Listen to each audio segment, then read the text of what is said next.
Hello there, good morning. You're watching Qnews, and here are the top stories for this hour. A security source in Latakia has told the Syrian Arab news agency that armed groups attacked the national hospital, with security forces countering the assault. The Syrian Ministry of Defense confirmed the successful repulsion of an attack on the naval forces headquarters in Latakia. The Syrian news agency also reported large-scale operations in northern and eastern Latakia, and Syrian media noted the deaths of 13 security personnel in ongoing clashes, with military reinforcements heading to restore stability.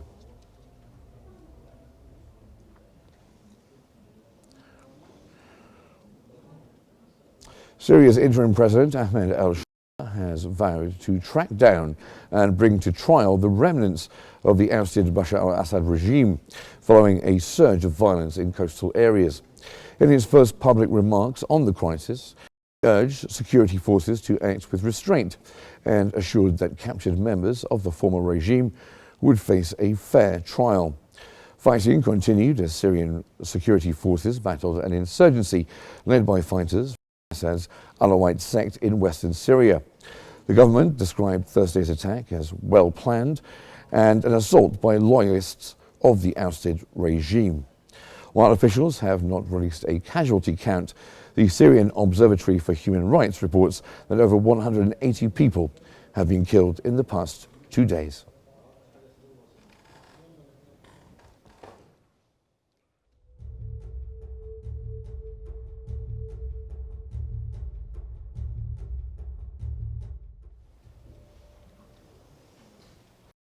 The Syrian Foreign Minister al-Sharaa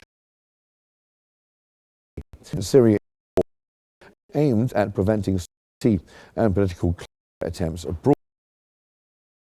The official X post, al-Shabani, emphasized that Syria has repeatedly overcome efforts to destabilize the nation. He praised Syria's people for their unity, patriotism, and their support for their leadership, particularly in regions targeted by external forces.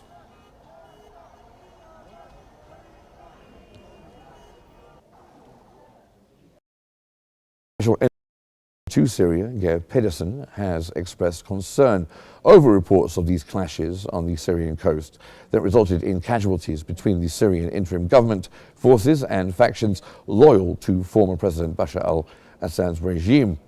Pedersen emphasized that the deeply worrying reports of civilian casualties clearly call for restraint from all parties and adherence to the protection of civilians under international law.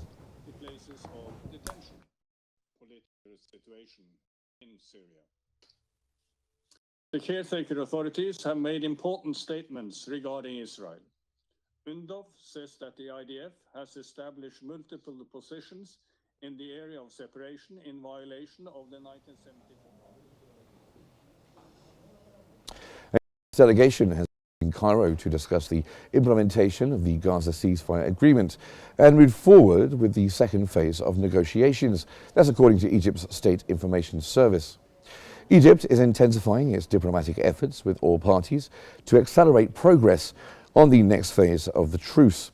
Meetings with Hamas leadership, along with talks with US and Qatari officials, are aimed at finalizing the terms of the ceasefire agreement and transitioning to its next stage.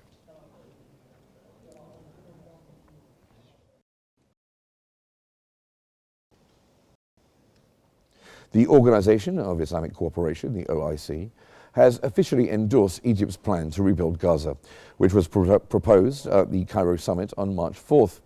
The organization firmly rejected any plans aiming at displacing Palestinians.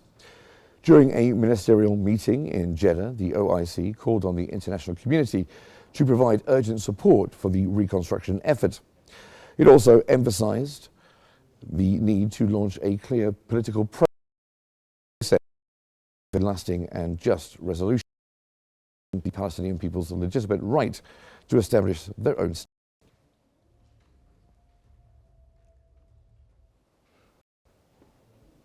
Israel's political leadership has issued directives to prepare for the resumption of military operations in Gaza. That's according to the Israeli public broadcaster Khan. Sources warn that a renewed offensive could pose a significant risk to the lives of Israeli detainees still held in Gaza.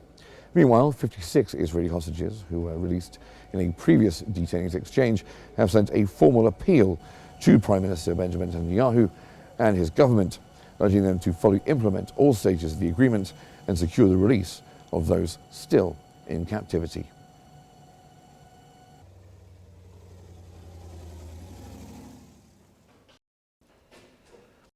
The United Nations Relief and Works Agency, UNRWA, has reported that Israel has demolished over 16 buildings in the Nur Shams refugee camp following the destruction of more than 20 homes last week.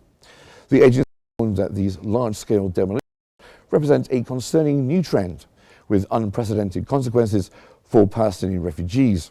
UNRWA also said that Israel's actions are intended to permanently alter the demographics of the refugee camps in the northern West Bank, further escalating tensions in the region.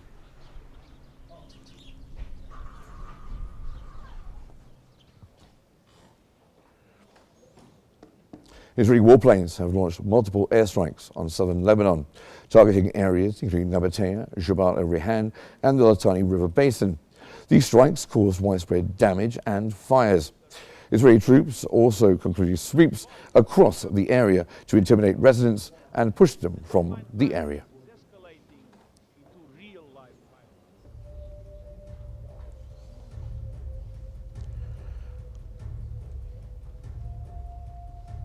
And that's all our top stories for this hour. Thanks for watching and stay tuned for more updates here on Qnews. Have a good day.